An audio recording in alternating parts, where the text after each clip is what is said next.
Okie dokie, we are live here. How's it going? People of the internet, hey, it's a pleasure to be here for episode 7 of Dundee University Comedy Club, or Dundee University Open Mic, or Dundee University Comedy Club Open Mic, whatever you want to call it. We're here, and we're here to have a bit of fun. So thank you for joining us in the first. We got one now already. Here to I don't know. I like it. So, in this world, we need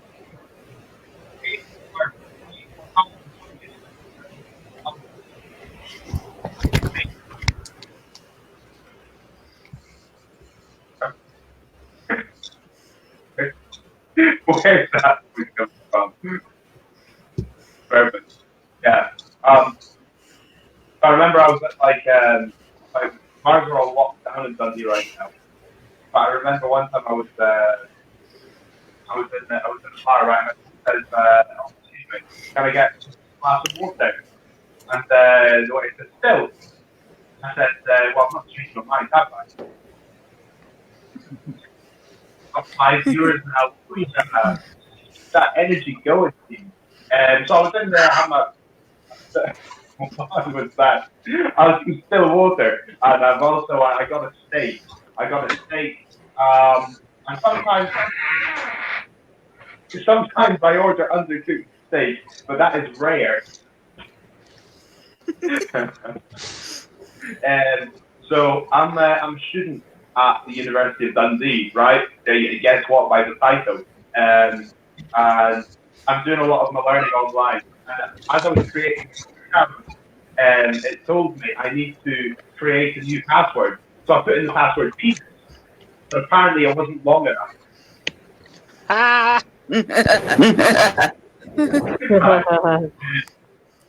So it's not just in that department of being short-handed, right? Well, you know, when women look at me, they call me ugly, yeah, until they find out how much money I've got. Then they call me ugly and poor. I feel like that screeching has receded, and I don't know if that's made the show better or worse. We'll find out in due time. But we've got 6 viewers now. Oh yeah, that's good. So, but it's not all asking game. You know, there are some shocking statistics in our current world right now. You know that in London, every 15 seconds, a man gets stabbed. Poor guy.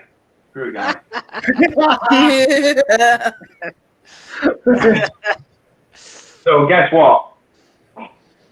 I'm time for guessing games, right? No time for guessing games. We've got to keep moving. So guess what, right? I'm a young guy with no qualifications, and I can't really get a job, right? So I was at a job interview the other day, and the job was something I'm really passionate about. It was a job to be a bug sorter, yeah, to be a bug sorter. And I think the interview went quite well. You know, I boxed all the ticks. And just as I'm finally at the end of the interview, I think it's going well. He asked a classic question. He says, Conor, what's your biggest weakness? I said, sometimes I don't know when to quit. He said, yeah, you're hired. I said, I quit. Yeah. Still unemployed, right? Still unemployed. I'm not getting a good time from anyone. You know, well, just the other night, I was talking to my girlfriend. I told her that she drew her eyebrows pretty high, but she looked surprised. I believe, I'll tell you, there's a lot of things we don't have time for, right? One thing I don't like is Russian dolls. I think they're so full of themselves. So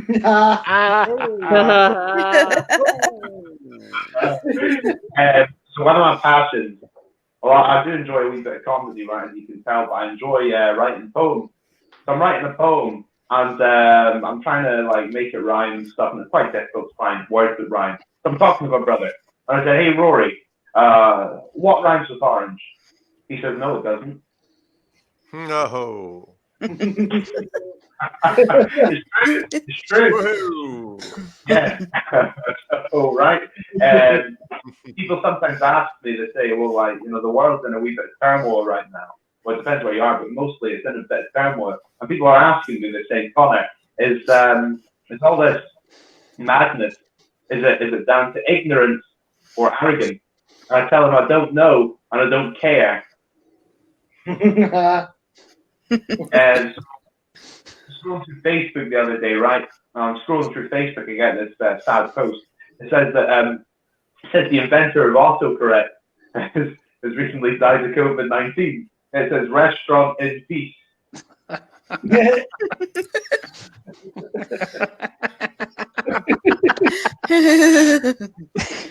No, I mean, I'm full of nonsense, right? I don't know anything. I was never very good at school. In fact, I failed math so many times I lost count.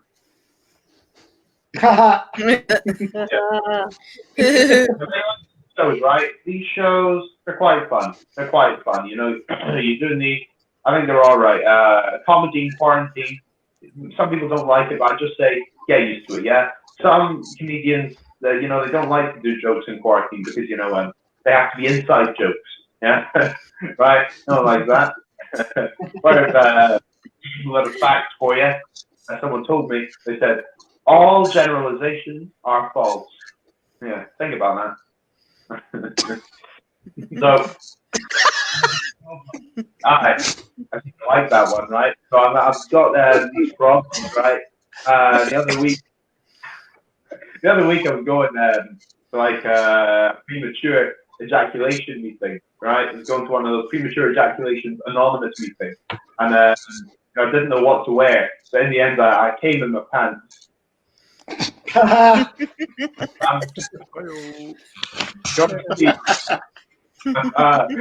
We've got to be safe, right?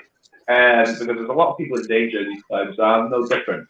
I found that there's this random person that keeps sending me flowers, like D-headed flowers in the post. I think I'm getting stuck.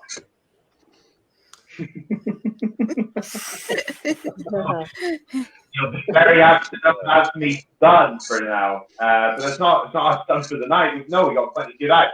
I'm just about to bring on our first act. Now, this fella is to bring him on. We are traveling from Dundee here to somewhere else in Dundee. Yeah, we're not going too far for this one, which is great. I'm feeling lazy.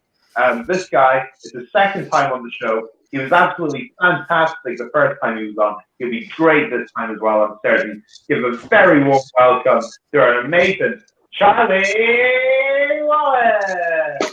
Hello, everyone. Live from Dundee. Yeah, I live in Dundee, but as you can hear, I'm not actually Scottish. You can hear my accent. I was just told by one of the other Scottish comedians that I can't do a Scottish accent because that is racism, apparently. So I've got to now tell you this anecdote in my accent. So I was going down the shops and I saw this guy. He said, "Away and don't talk piss. I will pure jib you with my bottle like." You see, it doesn't work. It doesn't work in my accent, does it? I'm just going to have to drop that one. It's the same. Like, I spent a long time living abroad. I was an English teacher in China. And I hang around with a lot of Americans. So I would, pick up some of the stuff they would say. And they would say the same thing. You can't do it. Like, if I wanted to say, "Oh, that guy's a bit tough," I might say, "Oh, he's a bit of a bad ass." And they're like, "Never say that again. Just don't even fucking try. It just sounds like you've got something horrible wrong with your stomach. Just don't say it." Okay, then I'll stay in my own accent. Something I get a lot. I get a lot of people saying that you don't really know where you're from. Are you from Mexico? Are you from Iraq? Are you fucking Nacho Libre, the Jack Black character? I think it's my moustache. People say I have a porn moustache. I'm not so sure, but to be honest, it's the one part of me that is actually suited to porn. I just kind of know how things would go for me. If I was a porn star, I'd walk straight on the set all confident. The porn lady or if that's what you call it, would take one look at me and just go, let's just be friends. I was like, I value our friendship too much to be in this porn with you. I was like, okay, fine, thank you.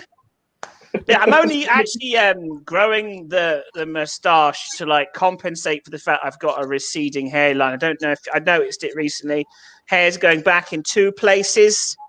That's called a widow's peak, apparently. You see, I hate that name. To me, it just shows how humiliating losing your hair is. I mean, to me, widow's peak, the phrase sounds like a power setting on a dildo. It's just not the kind of thing I want to describe my hair with, you know. Imagine the tagline, you know, the widow's peak setting for when you want to forget you even had a husband. I mean, it's just... yeah, I mean, talking of porn, as I said, I am a teacher. I used to teach a lot back in China. Teach English as a foreign language, and whenever I've taught teenagers, I've found the only time they show any kind of enthusiasm for the language is when they're asking me to explain dirty words or bad language, you know, fuck balls and so forth. They were asking me like, why the plural and singular for porn is the same. And I was like, well, you know, the plural porn is short for pornography. And then I realized, right, so the singular for a single photo, maybe of a single boob, a single porn photo must be like pornograph, which sounds amazing. Like, this pornograph sounds so much more elegant and old-timey. Like, imagine someone in like a waistcoat with mutton chops, like mixing together different chemicals under a little black umbrella, and then poof, a vulva. It must have been amazing. I love the way language works. I still remember the first time I saw porn. It was in a magazine I found in a hedge. Have a cheer from the guys in the audience if you too have ever found pornography in a hedge or a tree. Yeah. See, there's always one. It's always one. It's like the world's hedgerows were like the Pornhub pre-board brand. It was just fantastic. Like, I mean, it wasn't the best quality porn. I'm not going to say it was a pornograph because that would imply it was classy. These bored housewives had neither class nor sophistication nor access to a razor. I have to say, it did turn me gay for a while. But I'm back. Don't worry, ladies.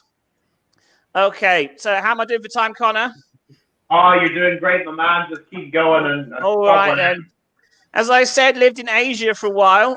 One of the best things about living in Asia that I never got to enjoy are the Japanese toilets because I was in China, not Japan. I did get to use them once or twice. I don't know if you're aware of Japanese toilets. They're the only toilet in the world that requires a broadband connection to work properly. They are amazing. There are so many different buttons and functions and stuff that you do. You press one button, it flushes. Press another button, it checks you for prostate cancer, and then you flush, and it folds the toilet paper into a little origami swan that just goes round and round the drain as it goes down. It's amazing, all the little mechanisms, and because I'm, as I've already said, I'm a great lover of history.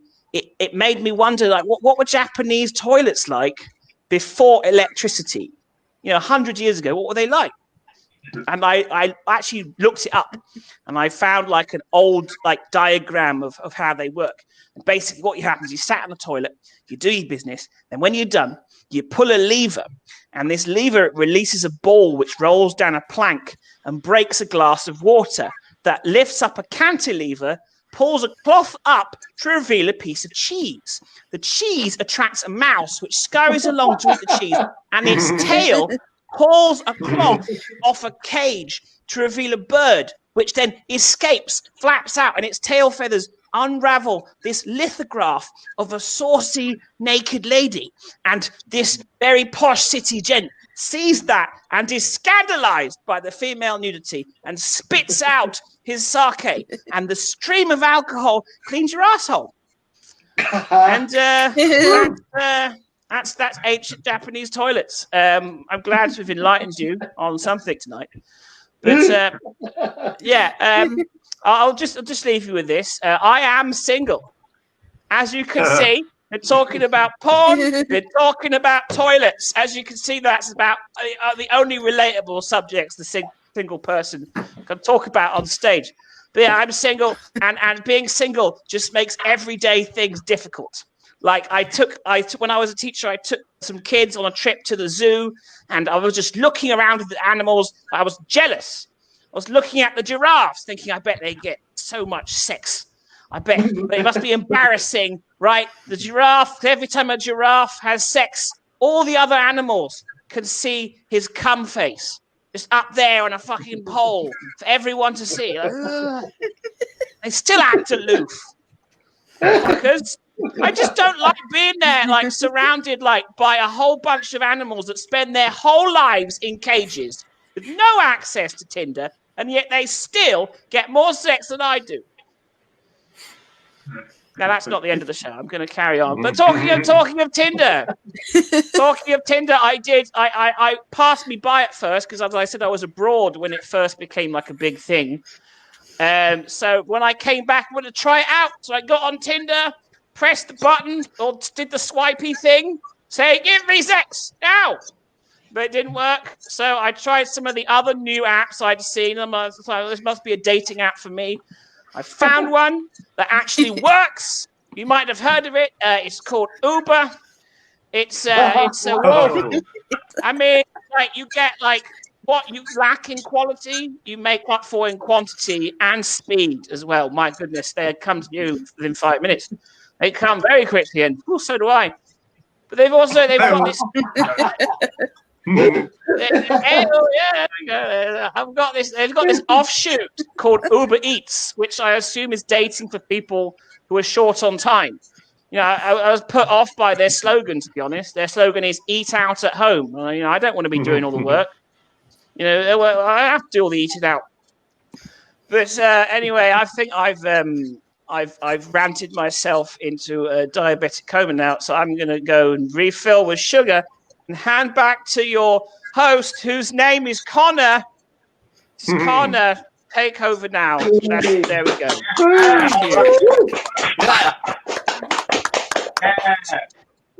All right, everyone, give it up one more time for the fantastic Gary Wallace.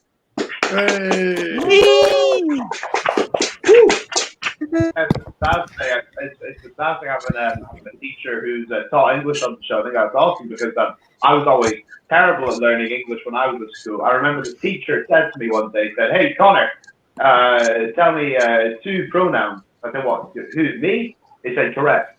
That's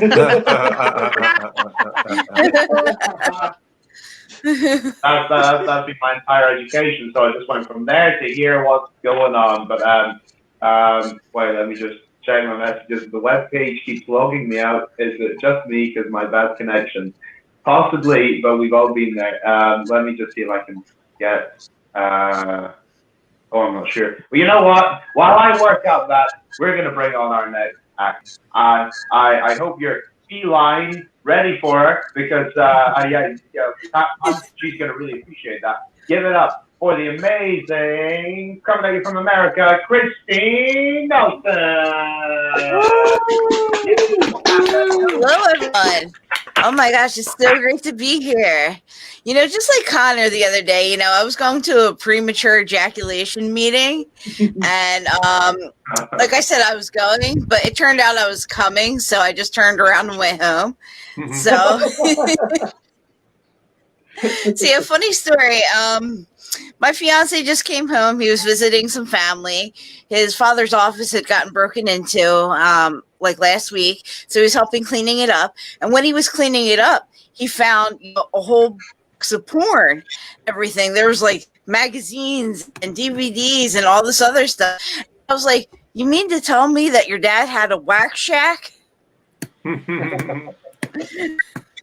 I don't know about you guys. Like, the weather here was like beautiful.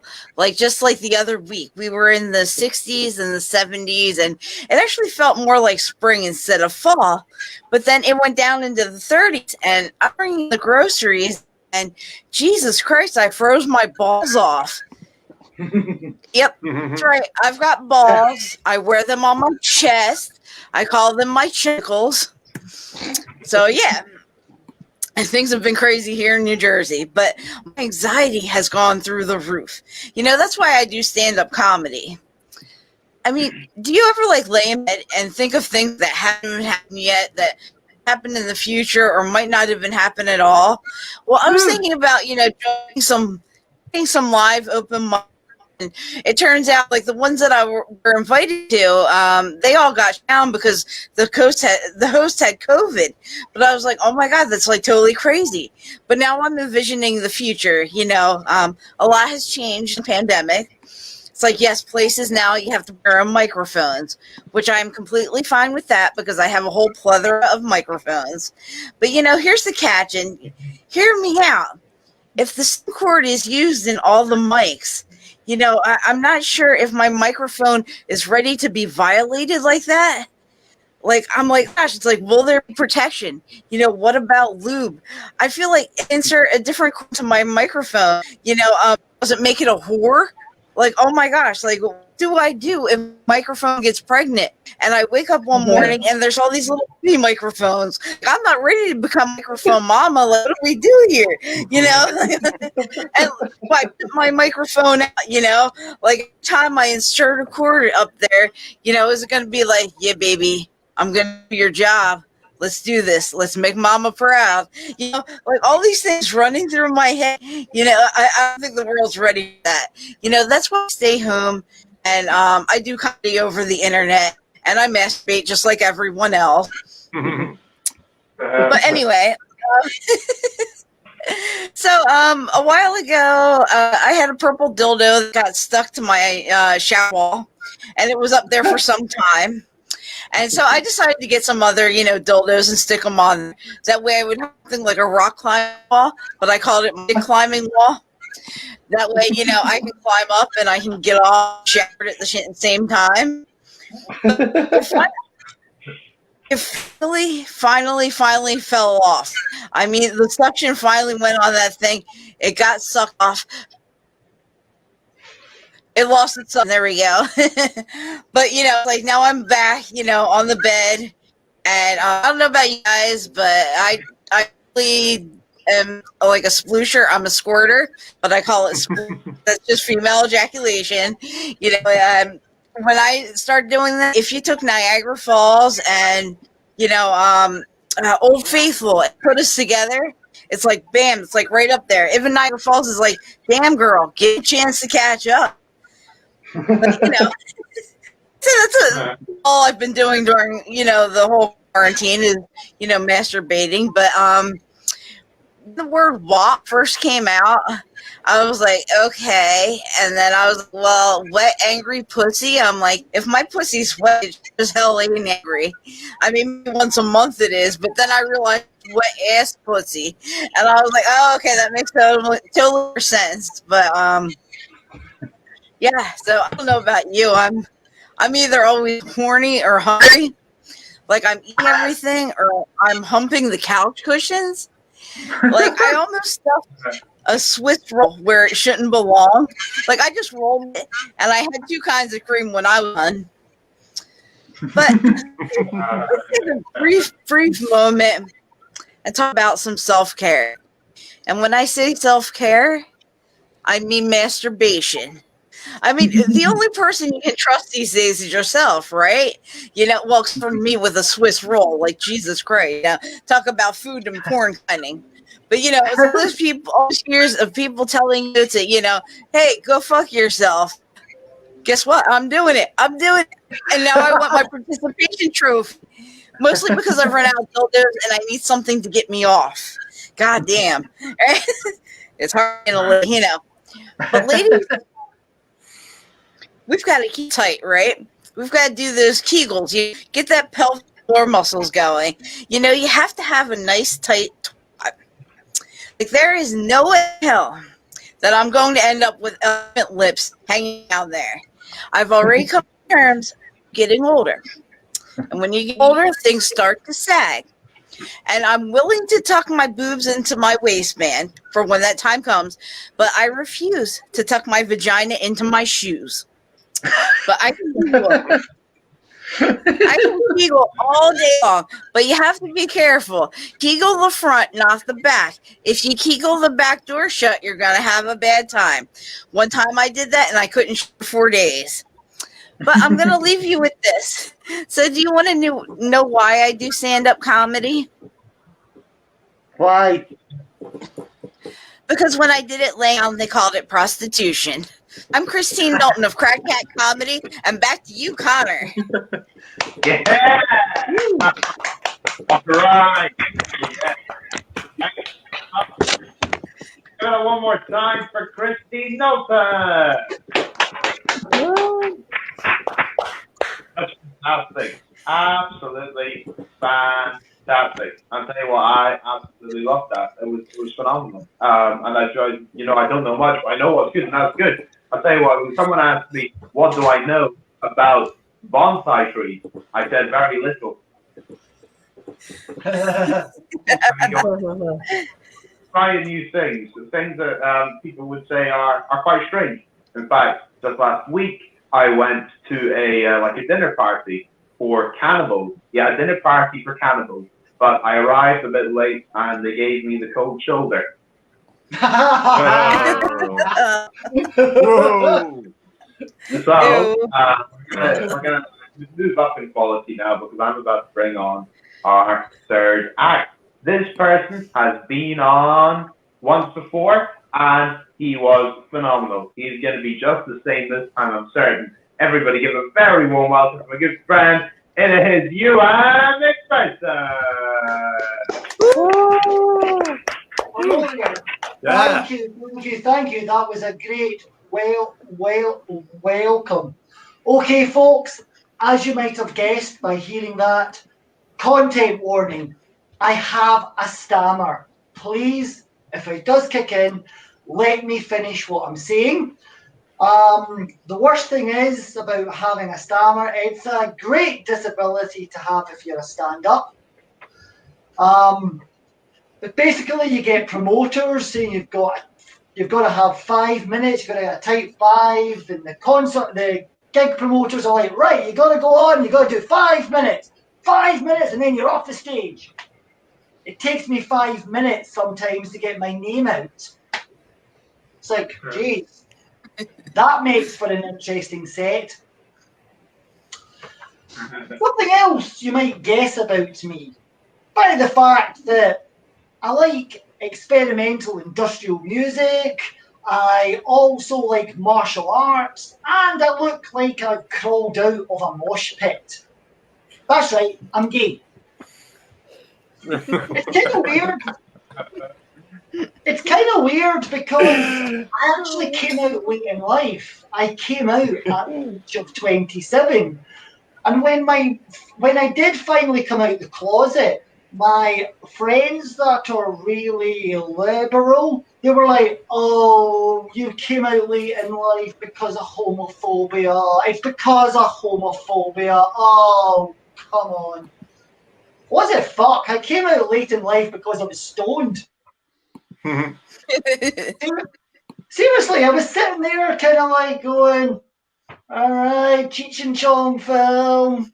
Yeah. Cheech Marin is looking kind of hot. Yeah. Oh, I think I must be stoned.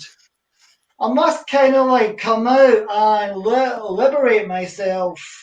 I'll wait till I finish this bag of Monster Munch.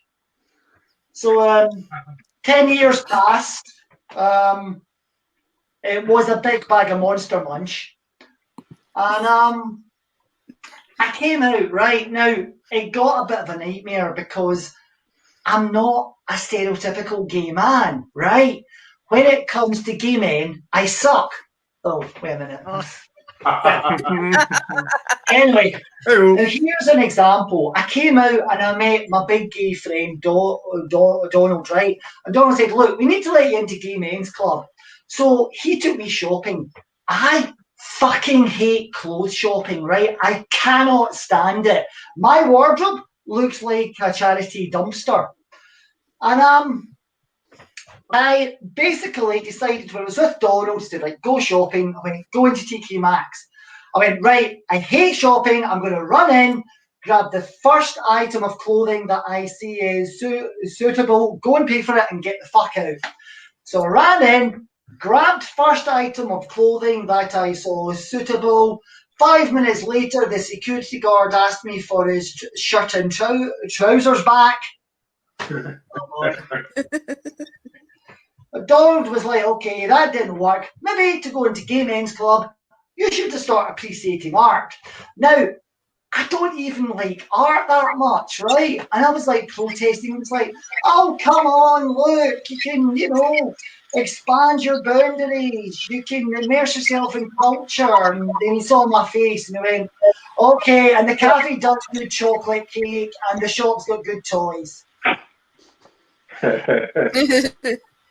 So after I emerged from the cafe with my toy dinosaur, I went to look at some art. And I'm walking around, I'm looking at the exhibits, and I see this guy staring at me, and I'm like, okay, maybe the gallery is a good place to meet guys. This is great. So, I walk up, I begin thinking, fuck it, I'm going to go and talk to this guy. So I begin to march up to him, right?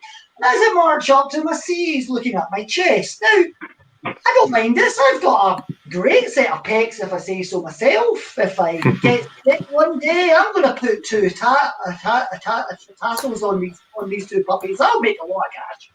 But, yeah, as I got up to him, I realised he was staring at my chest, just when I right up to him, and this fuck off got a chocolate cake right in the middle of my t-shirt. And I went, oh. So I did what any other normal person would have done. I said, do you like my Tracy Emin number? Didn't get the guy, but I did get a season at the Tate Modern, so it's all good, really. Now, my problem is, Donald after that said, well, that doesn't work. Get into Gay Men's Club. Let's take you to a gay club, right? Now, we went to gay club, and this is a real problem. I don't like cheesy music, right? I kind of like noisy industrial or weird-ass punk or depressing old sort of indie music, the type of music that would make Mary Poppins suicidal. And basically, here's an example. The last gig that I went to before lockdown was these guys, the band Sun. Right. Now, if you can imagine it, it was a great gig. There was hooded cloaked figures on stage amongst a sea of dry ice, all making demonic noises. So it looked like a weird religious cult, like the Young Conservatives. Yeah. Anyway, so I'm in this gay club, and he went, you know what, I'm going to try to fit in. My mate Donald took me on the floor, and I'm like, okay, look, I'm having a great time. Yeah, having a great time. All of a sudden, my arm's dragged, and I'm dragged off the dance floor. I'm like, what the hell's going on? He said, mate, you're out of gay club. You're out of Gay Men's Club. And I'm like, what? What for? He said, you dance like a Thunderbird puppet. And I was like, oh, that's a pity. Especially I was after a no-strings relationship. So then lockdown happened, right? And then my mate Donald felt sorry for me. He phoned me up and went, look, we'll let you back into Gay Men's Club. Why don't you join our Zoom party? I went, okay, that sounds cool. So logged on to Zoom. There was lots of gay men there. And, we're chatting away. But one of them had a picture of a woman in 70s clothing behind them. So after a while, I was like, dude, who's that person? And then I thought, oh, my screen's frozen. My internet must be down. So I'm looking at everyone. I thought that's really bad. Until two of them moved and got their boyfriends in and pointed at me. And then eventually somebody said, don't you recognise one of ABBA when you see one? And I'm like, huh? And then I realised that they were staring at me so hard, this heat began to emerge from my laptop. My eyebrows have just grown back now. That's taken 2 weeks. That was that bad. Jesus. So, there is one thing that might let me back into the men's club, right? Now, get this. Just before last Christmas, I did something I'd not done in 16 years. I went to a techno club. Now, the techno club was just like your average techno club. A few gay men were there. They were pointing at me going, that's that guy that doesn't know ABBA. Come on, let's ignore him. But apart from that, it was all good. Right? But then I did something else that I've not done in 16 years. I took ecstasy, right? Now, I know you're thinking, that guy's really old and he's doing E, right? Put it this way. If you're in your late 40s and you go to a techno club, you need drugs. How else are you going to go with the fact that everybody there is half your age, including the fucking bouncers? Seriously. I remember when, like, the bouncers were teeming over you, like the giants from Game of Thrones. These days, it look like the cuddly trolls you get. And I was really pleased I was on drugs, because there was no other way I would have coped when one of the bouncers came up to me and said, "Are you here to collect your son?" Maybe I shouldn't have worn the shirt and trousers that the security guard gave me. Thank you very much. I really enjoyed that, and that was a lot of fun. Thank you. Yeah. Outstanding. Come on, one more time for you, the Princess. Yeah. That was absolutely amazing, Ewan. That was a great set. I wouldn't know that was new material. That was phenomenal, man. Phenomenal. So, I've been going through a wee bit of trouble through lockdown. You know, I got quite a lot of addictions. You name it, I'm addicted to it. Gambling, that's a big one. And I tried to break that addiction. So I phoned up Gamblers Anonymous. I was phoning them, and I said, "Excuse me, is this Gamblers Anonymous?" They said, "You bet."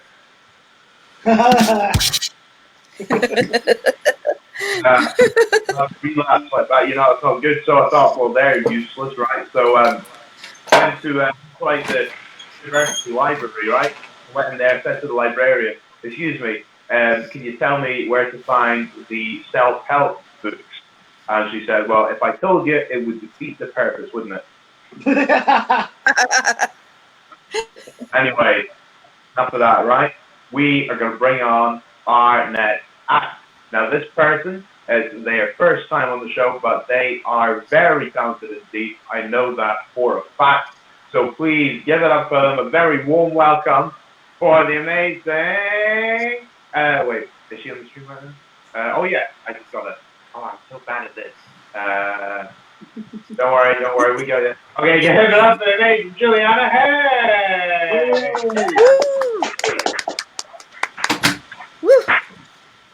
Thanks, Conor. Hi, everyone. Hello. I'm Juliana Hi. from Kuala Lumpur, Malaysia. Anyone been to Kuala Lumpur before? No. Great. No. You did not miss much. We are just the Asian version of Birmingham.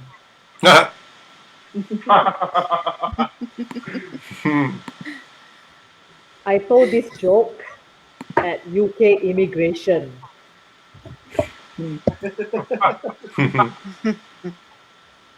I have autism. Autism happens when one part of the brain grows faster than others.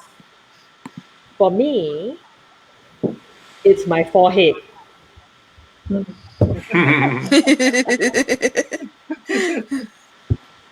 Well, less of a forehead, more of a five head.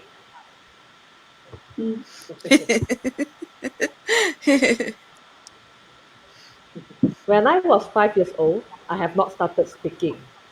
My mom brought me to see a doctor. The doctor said, Mrs. Heng, your daughter is like a proton car. The power window to her brain does not work. If you're wondering what a proton car is, it is Malaysia's national car that we are still learning to be proud of. It's been 30 years. The power window still doesn't work. We purposely made it that way so that Singaporeans won't claim it.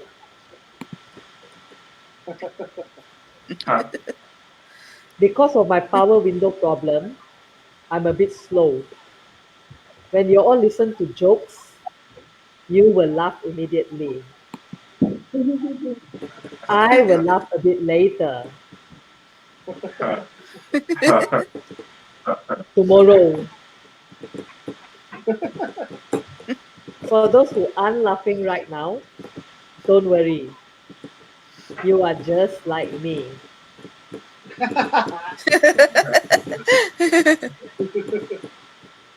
This reminds me of American former President Donald Trump. Every time a Daily News reporter asked him a question, he only tweeted back a reply at 3 a.m. By the way, this group is still saying that the COVID-19 is the Chinese bird flu.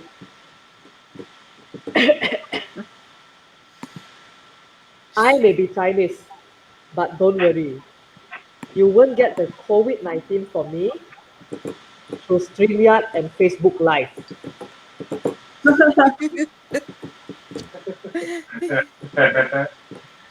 But because I'm autistic, you might get it later. Speaking about laughter, according to laughteronlineuniversity.com, there are 15 types of laughter ranging from the softest to the loudest. As an autistic, I can only pick up 3 types of laughter. The first one goes like this. Ha ha ha ha. That's the real laughter. The second one goes like this. It's the polite laughter, which means you suck.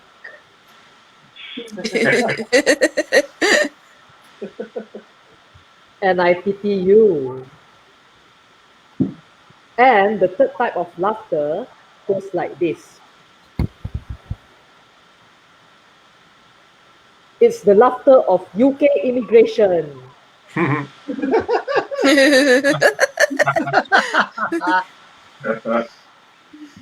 No immigration officer is injured in the making of this joke.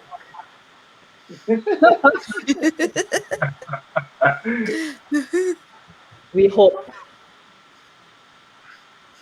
So I grew up in a traditional Asian family. My parents got married 30 years ago and were happily married for a day or two.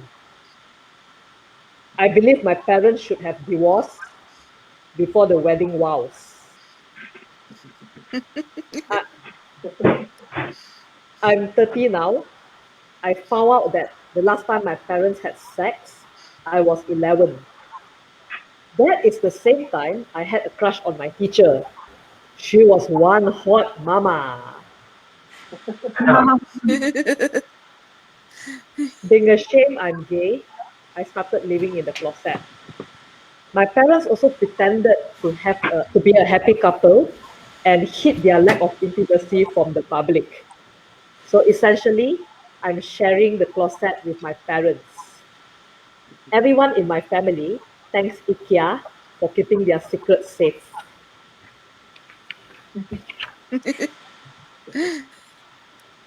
My dad is jealous of me. because I managed to leave home. This is like being able to quit smoking for a while. My dad looks to me for inspiration. I'm able to live as who I am. Dad is still fighting for his freedom to pick the color of his socks.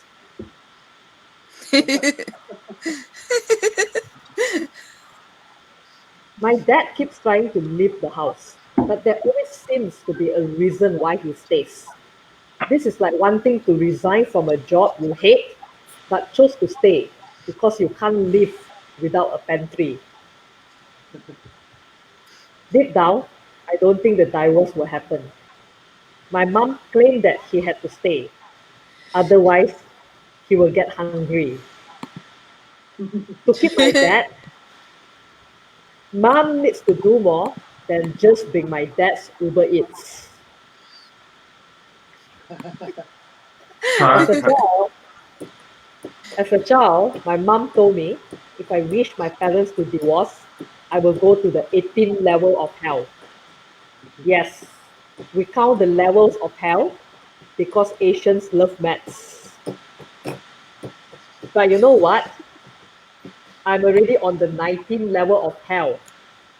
So I'm actually working towards my promotion to have my workstation in the pantry.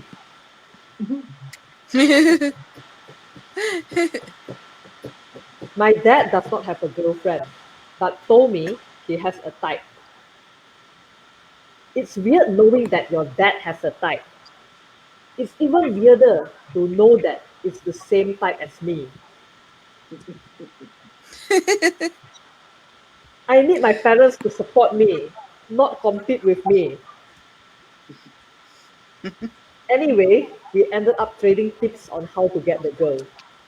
Juliana, I feel that this woman is into my intelligence. No, Pa, I feel that this woman is into your pension. Oh.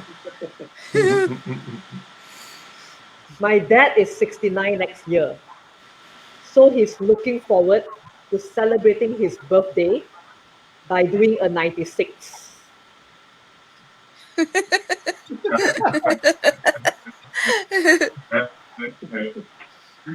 He is not tech savvy, but willing to learn how to use Tinder.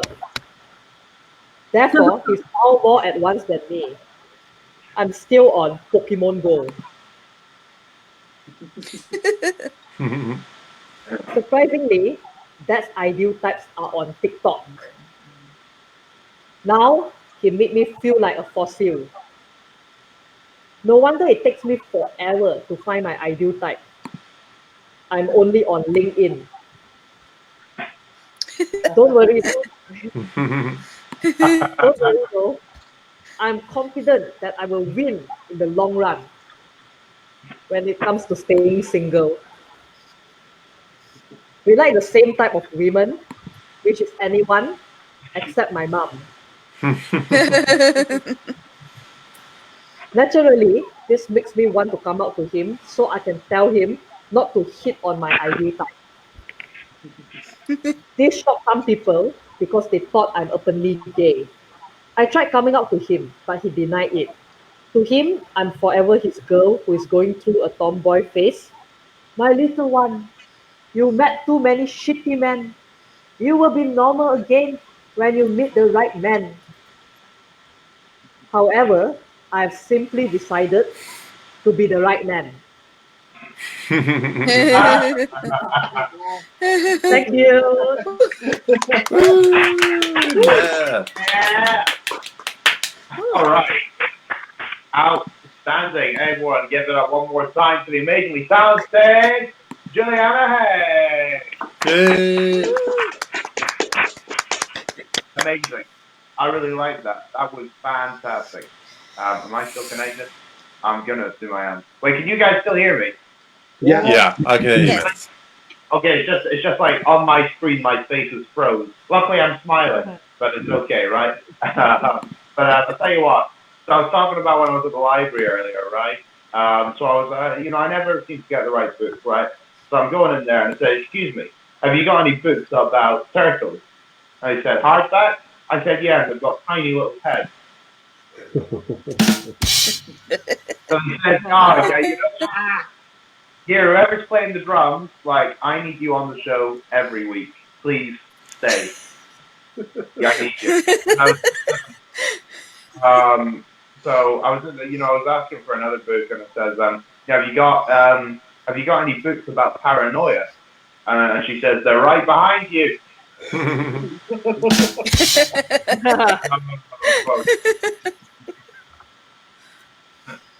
My screen is froze, but hang on, I will bring on our next act as soon as I can. Oh, and I've unfroze. Okay, and yeah, I can see how it looks right now. Yeah. You know, we've got to take the small victories, team. We'll have a week clap for that. We'll have a week clap for that. I was in, I bumped into an Irishman the other day. I was telling my brother this. I was telling my brother, I was saying, listen, I bumped into an Irishman the other day. He said, oh, really? I said, no, O'Reilly.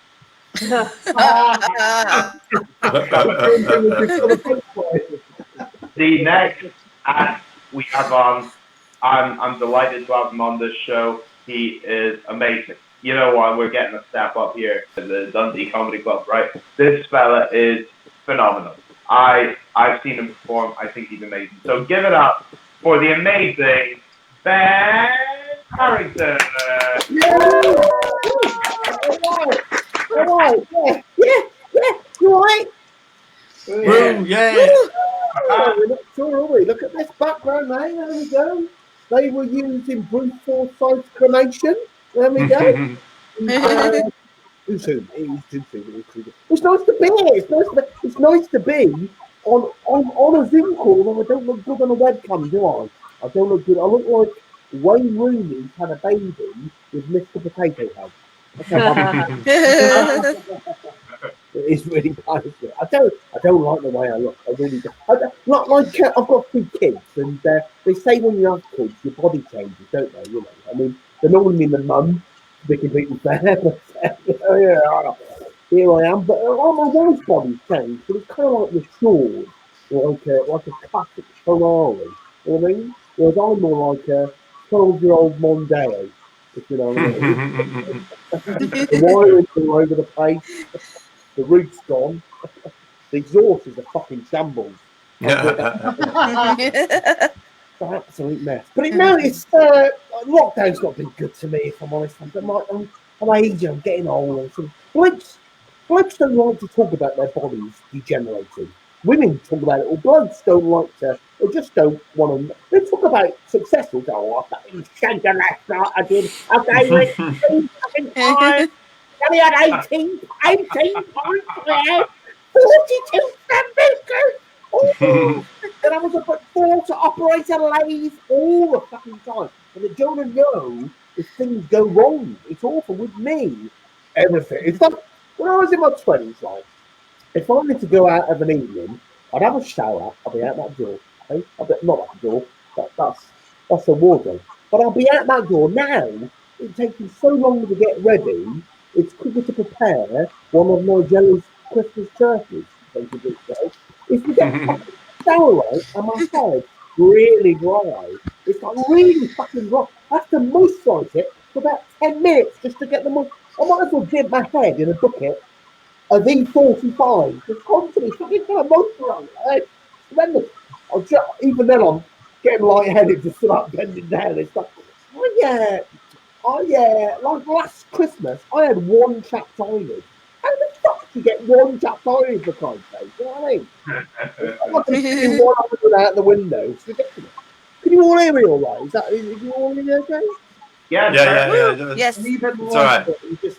You just weren't laughing. This is really dry. My body, I'm really hairy, so this is really wet. This takes ages to get dry. You know, like I come out of the shower, sometimes I use 2 or 3 towels. Just sometimes I work at such a sweat getting dry, I have to get back in the fucking shower. That's how bad things are. I feel like going back and forth about an hour and a half. Just trying to get dry. It's awful. Some people say they get beach body ready. Beach body ready, right? For me, that's what beach body ready is. Otherwise, on the beach, my kids have to put the sun cream on with a nip cone. That's how fucking bad it is. It's all. So I was on holiday last year, and I had a child say, "I think what's wrong with that, man? You haven't got a jumper on." No, you haven't got a jumper on. This has got a friction thing here. But isn't it lovely? We can come out, forget the embarrassment, and spend time with family. Fuck off! It's horrendous. That was that. Do you know those trampoline parks where you can put on a Velcro suit and stick to the wall? You know what I mean? Yeah, I can do that in just my pants.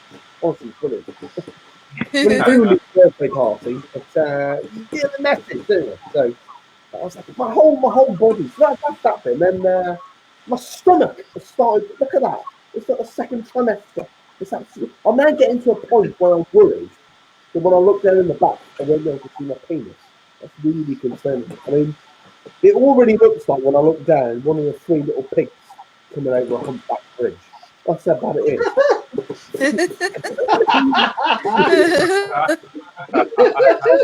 About a year ago, I stopped it onto weed properly. I just stopped my weed, just stopped it. It's like on Monday, absolutely fine. Tuesday, fine. Then on Wednesday and Thursday and Friday, on Sunday, it got really, really bad. It wouldn't come out. I said, what? You know, you never got one before. But just, that's the same one. What is it all? How powerful was it before? And if you had a low wall and a few tin cans on it, I could have fucking cleared the lot. You know what I mean? Whereas now, just back on me. Piss everyone else off in the shop. So, there we are. That's that. And then my feet are really bad. My feet are like a little ecosystem. You know what I mean? In between the toes and dry cracked heels. I have to sun them every evening before I go to bed. So I put it in, you know, just tie it up in there. What are you on about? I go back in. There's a little pile of white powder on the floor. Fuck. If I still worked in the city, that'd be worth a fortune, wouldn't it? Let's be honest. That's it'd be cutly worse, and it dog shit, you know, glass. I use organic soap. It's a good thing. So so anyway, you're right. I'm going to chat with them up with them. Over lockdown, I developed hemorrhoids. Give me a cheer if you've. Okay, here we go. Woo! I hope those are your hands, because if they're your hemorrhoids, they make a hell of a fucking noise. Let me tell you. It was awful. It was awful. I've decided my cream of choice is Anusol. For those of you who don't know, that's my cream of choice. You can use Germanoids. That's the alternative, you know. Like Coke, Pepsi, you make your decision. It's very calming. Very calming. You sort of you could undo a hostage situation with Anusol. You could get him off the roof. Well, we just sprayed them with Anusol. They came right down. That's fine. But they didn't go. They didn't go with Anusol. So I had to have a virtual doctor's appointment. A virtual. My first worry is, how am I going to get my arse up to the fucking camera? That's going to be really. I had books. I was standing on everything. In the end, I just got my laptop and put it on the floor and crouched over it, and that was absolutely. But it turned out they didn't want to see it. Who knew, eh? The thing that pissed me off the most is it unlocked my facial recognition on my laptop. That's what really fucking annoyed me, if I'm absolutely honest. But so yes, it was all weird. I was quite unwell. So in the end, I had to go to a doctor's appointment, right? And doctor's appointment in COVID is weird because you're masked up. They come and get you from the car park. You go in, and I'm lying there on the bed with my arse facing the doctor. And he said, "If I'm honest, then I'll have to get a second opinion." The doctor. You know what I mean? You're not going to go like Darren touching the grass outside, are you? Come on, Darren, come have a look at this. What do you think? Well, it's not beach body ready for a start. Let me get one of my stirrers on. That'll work. And this guy came in, and they're discussing my arse between them. And after about a minute or two, they decide what to do. And the bloke says, "Well, Ben, it's been an absolute pleasure to meet you." I thought, fucking hell, man. How bad is your life? Do you know what I mean? This is a pleasure. Anyway, so but this is all weird. It ended up being something fairly serious. And when you have problems about your body, you lose your libido. Your libido. Oh, out the window. I stopped. I know this is hard to believe, but I stopped feeling sexy. I stopped. It's just you're thinking, was it right? But I stopped feeling. I stopped. But to be honest, we're not sexy blokes, are we? We're not really. We think we are because we're horny, but it's not the fucking same. It's like if a woman undresses, right, and at the end she gets her nipples and throws them at you. That is sexy. That is sexy. That is attractive, right? If I throw my pants at my wife, she fucking hates it. Honestly, it's ridiculous. Like she could be emptying the dishwasher, and all of a sudden she looks up, incoming. She doesn't like it at all. It's not a level playing field, let me tell you. That's a new one, that is. Hey, they never get old. So I ended up having to for a procedure, and they're very strict about identity in hospital. You go in there and they say, "Can you tell me who you are, please?" "You're Ben Harrington." "Okay, and where do you live?" "Oh, what's your date of birth?" They do all this, and then about a minute later they come in and ask you the same fucking question. I'm like, why are you asking me? Just why are you? It's just well, we've got a big problem with patient identity fraud. I'm like, who the fuck is going to pretend to be me and come into the hospital to have an operation on their arse they don't fucking need? Do you know what I mean? Anyway, in the end, I had to have an endoscopy, which some of you probably don't have. You're probably thinking, who is this old cunt? We don't know what the fuck's going on there. But anyway, I tell you, an endoscopy is where you stick a camera up your arse, right? And this camera is on a sort of long tube that they control with a remote and guide it in. And I go in there, and this thing's curled up in a tray like a shower cable that connects to the. I'm thinking, God, no, that's fucking long, mate. You could round up a herd of lions. Either you guide that in from the other end of the room, or that's going up a lot further than I thought. It's fucking horrendous. Anyway, I lie there. This is on a TV screen in front of me, right? So I'm looking at a TV screen with a camera that is my eye. My first thought was, that TV's fucking better than mine. Eh? Anyway, so I'm going in, right, and I see the camera going in. And I thought, I've got to make a joke here. So I said, tell you what, mate, this is better than ITV4, isn't it? And he laughed. And when he laughed, I went, yeah, that's me. It's been like performing to Daleks, to be honest. It's a little bit of interference, but you know, it's worth for the £6 from Amazon. It's been worth at least half of it. Let's be honest. Thank you so much. Keep supporting live comedy. Yeah. Awesome. Everyone, give it up one more time for the amazing Ben Harrington. Man, I love your golden curtains, so they put mine to shame. They are epic. I tell you, you know, it's a lot of people, they're shopping online a bit more often. Everything's online, so I'm doing a bit more online shopping. I've been using eBay. I think eBay is not very good. I tried to find a lighter, but all they had was 100,000 matches. Exactly. So it's hard to keep sport going during lockdown. I really enjoy sport. Luckily, my favorite sport is quite socially distanced. I play golf, and I tell you one thing: it takes a lot of balls to golf like me. And a friend of mine was, in fact, talking about technology, how we rely so heavily on it, especially in these times. He said to me that technology will eventually replace all paper. And I thought, he has never tried wiping his arse with an iPhone. So we're going to bring on our next act. Is another new act. I love a bit of variety on this show.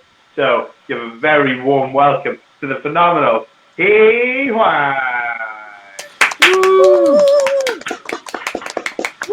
Hi. everyone.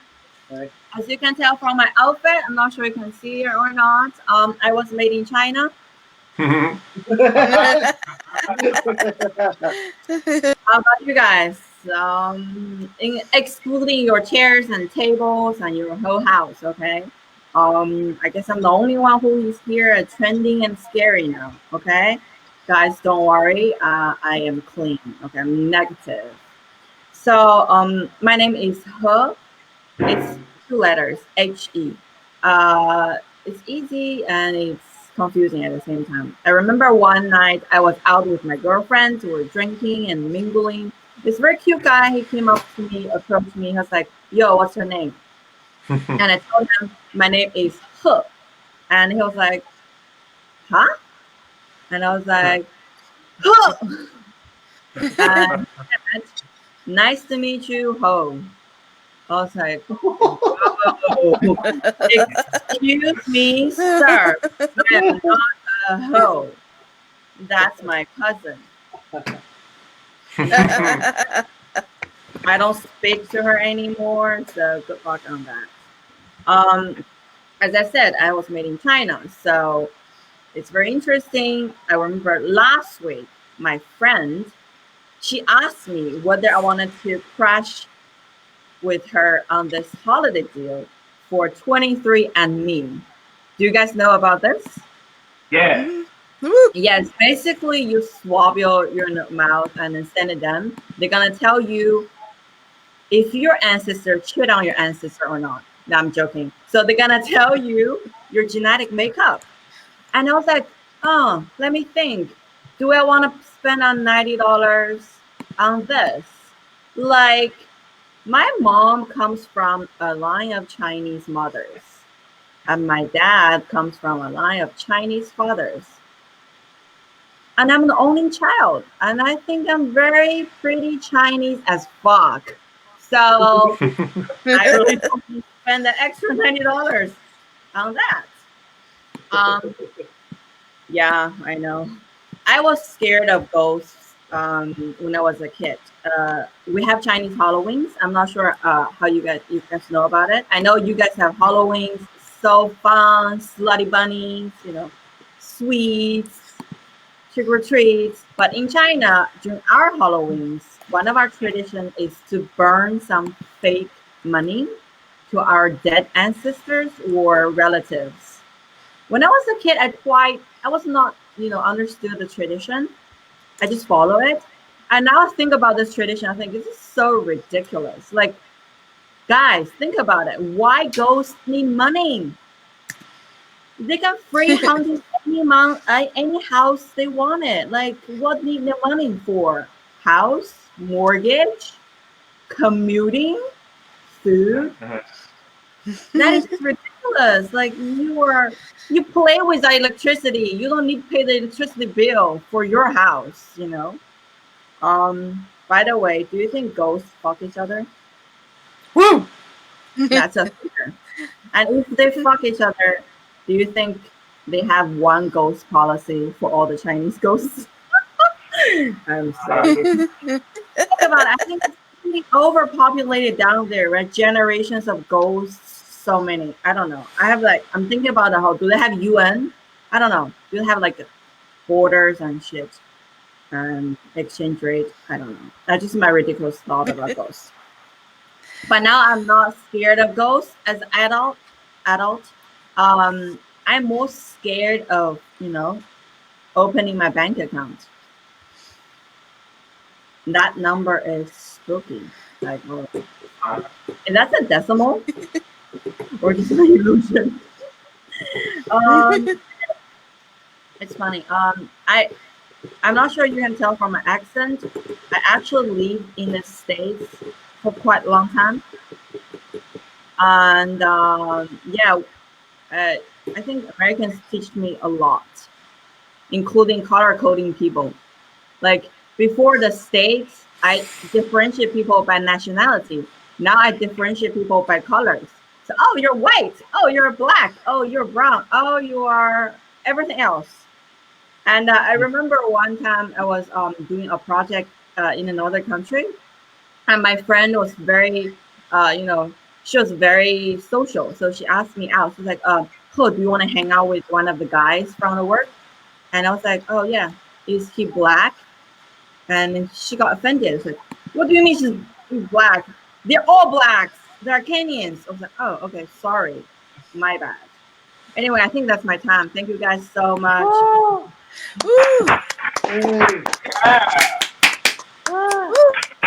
All right, all right. Give it up one more time for the amazing Hawkeye. Thank you, Conor. I live and I learn, right?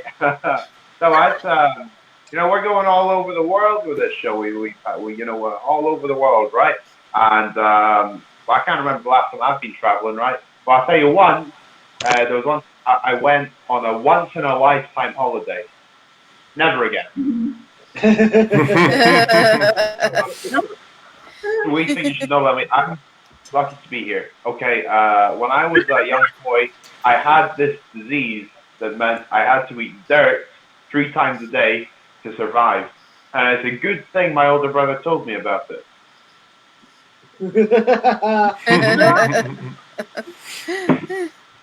So we're going to bring on our final act. He's our magnificent headliner. And Whoa. I think the one, yeah, that's Fucking hell, man. Jesus Christ. Yeah, I'm sorry. I hope I'm not Magnificent's enough, but headliner, I don't know about that. Oh well, that's the nature of the beast, man. That's the way it goes. But listen, have you been making the drum sounds as we go along? I mean, I'm trying to work out basically. Have you heard some shit come through? Because I've been fucking around the whole time. Can you hear anything yet of like music?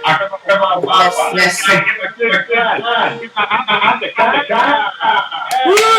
Yeah! Hey everyone, how's it going? Man, that's great. The magnificent. I think you said magnificent lover. Is that right? I think I did hear that right. That's definitely it. Oh man, it's good to thank you, Conor, for having me on the show. And I look at you, just young, doing comedy, and I think, does his grandmother know that he is in her living room? Like, is she up there asleep? Is she even alive? I don't know. It's beautiful though. Can you hear this? Because if the volume's fucked on my stuff, then I'm just gonna have to do gags, which is gonna be brilliant. I hear.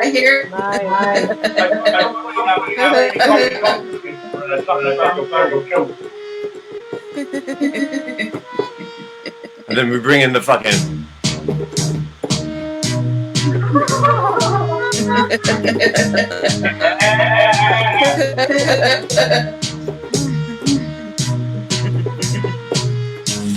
And you thought that it couldn't sound cheesier than the original. It can. It is possible. Yeah, I'm Alex. Short for Alexander. And it's from Greek, actually. It's from the Greek protector of men, which means I only fight girls. So, gentlemen, hiya, ladies, hiya! Alex, it's a great name. I've been around a bit, I've travelled, and it's a lovely name to travel with because you see Alexes everywhere. There's Alejandros, Alessandros, the odd Lex around. And that's what comes from being named after a prolific conqueror. It's not so easy for my brothers, Chinggis and Adolf.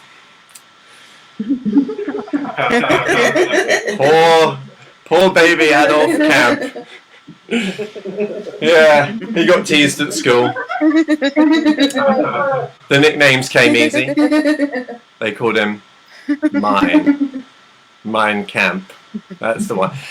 So, yeah. It's things have changed though since I was a kid, man. Really have. Even the names of everything has changed. For example, when I was at school, we used to play a game called Kiss Chase, which is now called Sex Crime. Not so popular now. That one. Yeah, don't play a bit of Sex Crime at break time. They've replaced it though with a game called Consent Chase, where you run after each other with a form. Sign this. It says you're it. It's very exciting. I'm glad it's changed, though. I'm glad it's changed because, to be honest, Kiss Chase at my school just wasn't fair. Mr. Baker was faster than all of us. It was 43. It was fucking massive. But he did give the best cuddles, to be fair. Oh, Mr. Baker. Big up. It is hard. So we've got a couple of, we've got Charlie used to live in China. We did a gig together, didn't we, Charlie? I don't know if you remember that. We did a gig in, are you still there? We did a gig in, maybe at the Comedy Bunker or whatever it is. The Comedy Shelter, Comedy Nuclear Fallout Experience. I can't remember what it was, but we did it. I think we did a gig together. And James Brown's daughter, James Brown's illegitimate Chinese daughter, is also from China. I'm actually, I feel, you know what, I think I follow Charlie on Twitter, actually. I'm your follower on Twitter, Charlie. If you are still here, I am your follower, your one follower. But if you used to be a teacher, if you do online teaching, I'm an online English teacher. I do online English teaching, which is like it's like the Napster version of real teaching, really. And I work a lot with China. Achoo!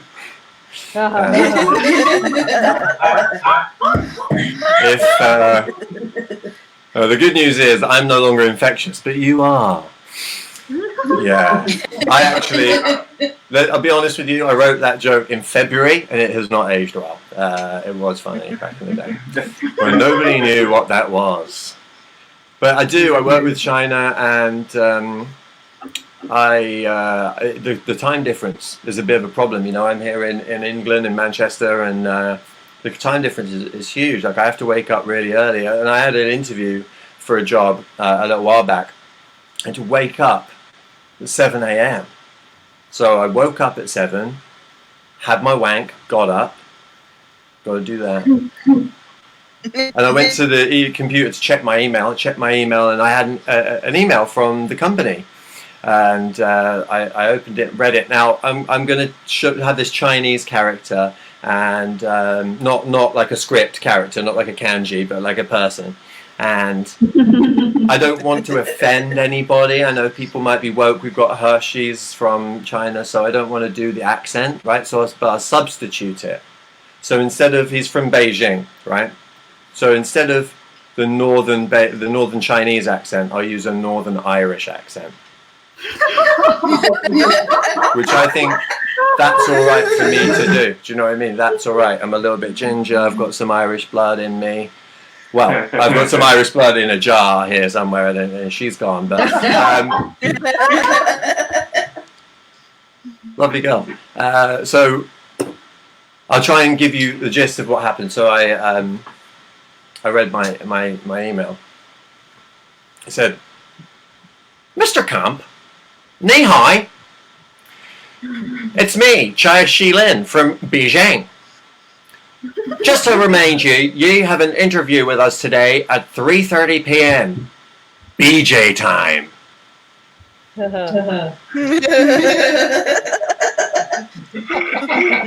BJ time. I've been waiting for 6 months for BJ time to come along, and here it is. I don't know what to do. So immediately I get back to Mr. Xiao Shilin. Dear Mr. Xiao Shilin, thank you for getting in contact. I just want to confirm, when exactly is BJ time? Immediately I got the reply, "Mr. Camp, don't be ridiculous. In this office, it's BJ time all the time."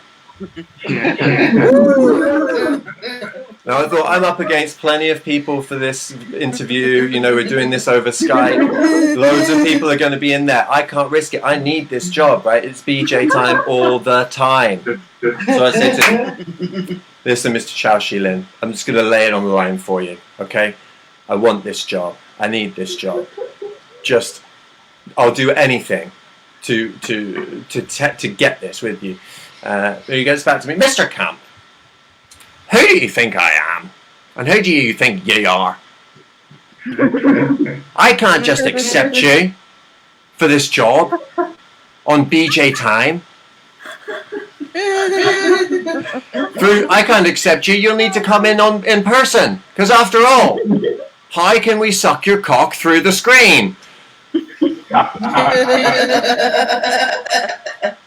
It's a long walk, that one. It is a real long walk. I'm sorry about that. I take it all back. That Chinese accent, though, pretty good. I don't want to keep everyone too long, so I'm gonna do what I came here to do. Basically, I've started doing musical comedy because I realised I wasn't funny and I needed something easier. So we're going to do this part of my act that I have only done about 5 times, and we'll see who can I speak to. Who's got a good clear signal? Who's still about? Juliana there, Ben there. Is anyone I can speak to? Like pretend you're an audience member. Yeah. I could hear somebody croaking through there, like some sort of some old-fashioned like Stephen Hawking talking machine. Who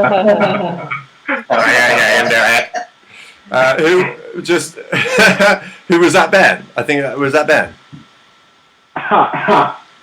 That was just a cough.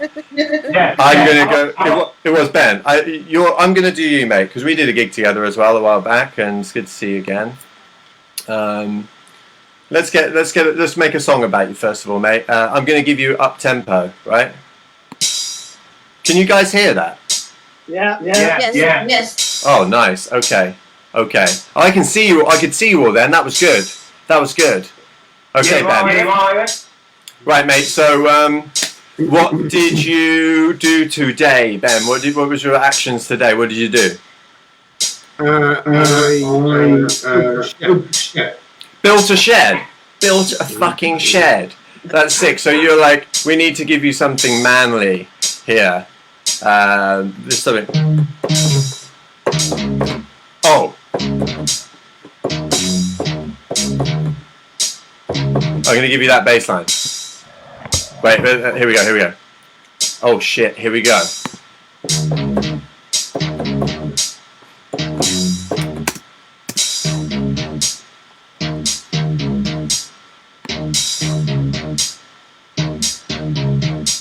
That was not what I expected, but it's alright. It's quite good. He's picking, building a shed. He's fucking building a shed. He's really building a shed. He's fucking building a shed. Let's see that. Building a shed. He's fucking building a shed. Building a shed. He's fucking building a shed.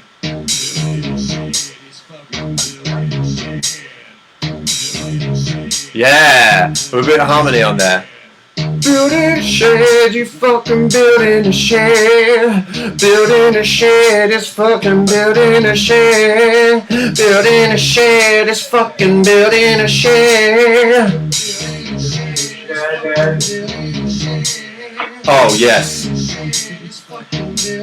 Did you complete the shed? Did you finish it? Half erected? Why didn't you tell me that before? Come on, mate, you gotta give me that information earlier. Half erected. It's half erected. That's pretty rough. It's half erected.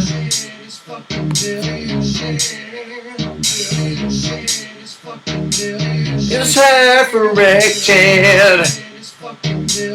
It's half erected.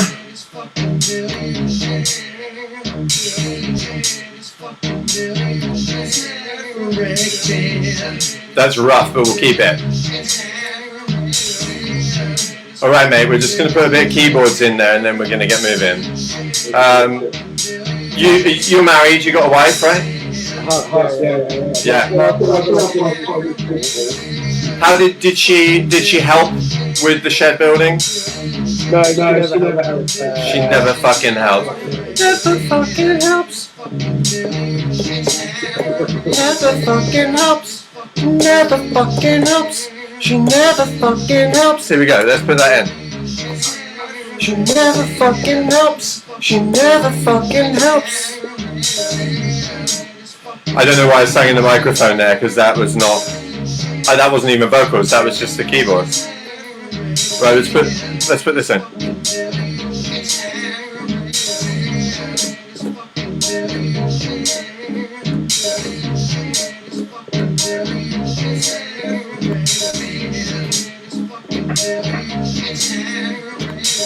This is cacophonous, isn't it? It's horrible. I love it.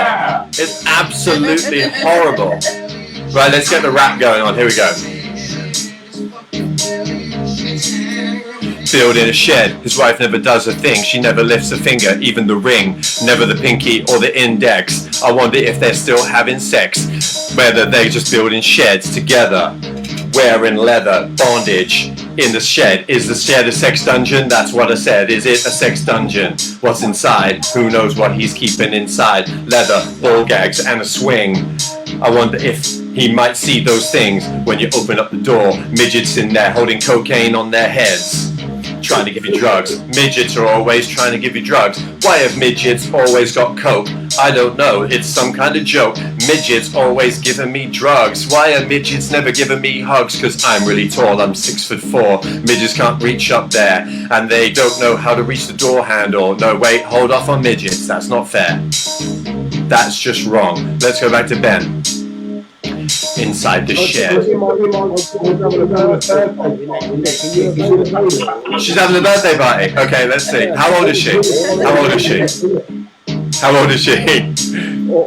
4 years old. Great. I used to teach 4-year-olds. I'm an absolute legend with 4-year-olds. Let's see. We'll finish with this, right? Can you hear me, like the lyrics when I rap and that? Yeah. Is it all right? Okay. Unfortunately, yeah. Let's do a little story. Okay, here we go.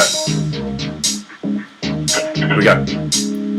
Ben hired me for his daughter's party. He thinks that I'm funny and arty. Thinks that I'll dress up like a clown and that I will come down to his house. I turn up wearing this shirt. It's vertical stripes. He goes, what the fuck is up with you? You don't look like a clown at all. And I say, don't worry, Ben. It's cool. I'll have these kids acting a fool. So I go through, walk through the garden, look at the garden shed, wonder what it's inside, and then I put that out of my mind. Because it's none of my business what's in that shed. So I pull out all the equipment to entertain the kids. There's a keyboard. And then I pull out a microphone, and then all the kids go, what the hell is this? They're saying, hell is this? They're 4 years old. This is going really well, I think. Okay, let's finish the story. Let's finish the story. What do I do? Okay. I start to make a beat, hardcore hip-hop. All the kids move and they start picking up guns, firing them into the sky. They don't shoot each other, but they shoot the adults. Boom, boom, boom, boom. The kids take over the whole street. This is a crazy kind of thing, and I just pack my suitcase up and leave, take the money off the counter, and I'm gone. It's kind of a dystopian future. That's my vibe today. Alright, here we go. Just one more time with the vocals, and then we're back in. Here we go.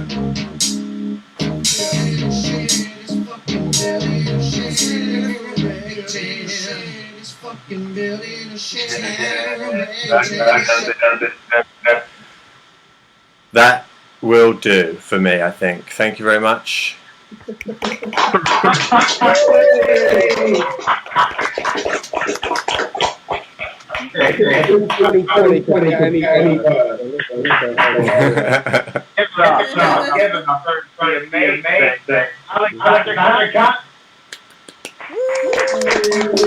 Thanks everyone, great stuff. Great show.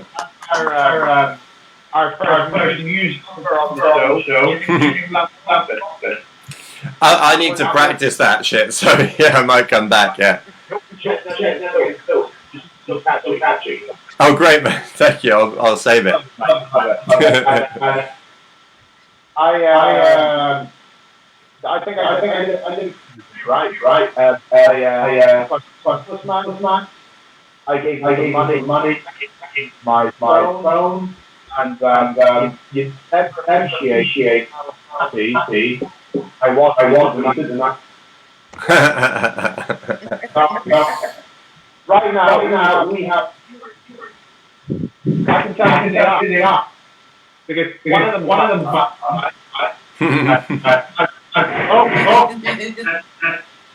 Two of them are right here. Oh my goodness. Yeah. It's just you. You know. So, ladies, that is the end of the show. Please join me in there's 1 o'clock. So we started up and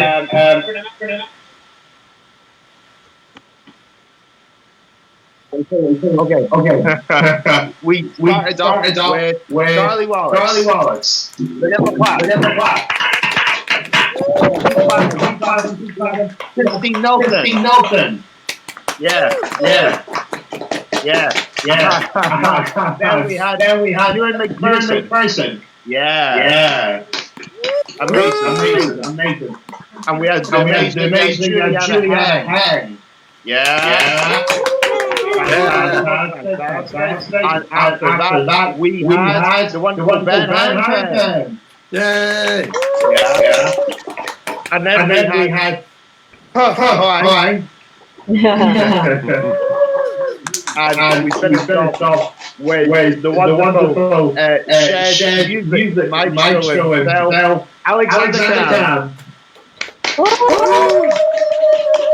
Yeah.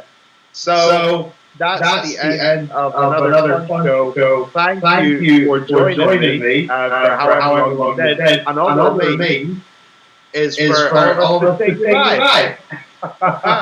So thank you so much for watching.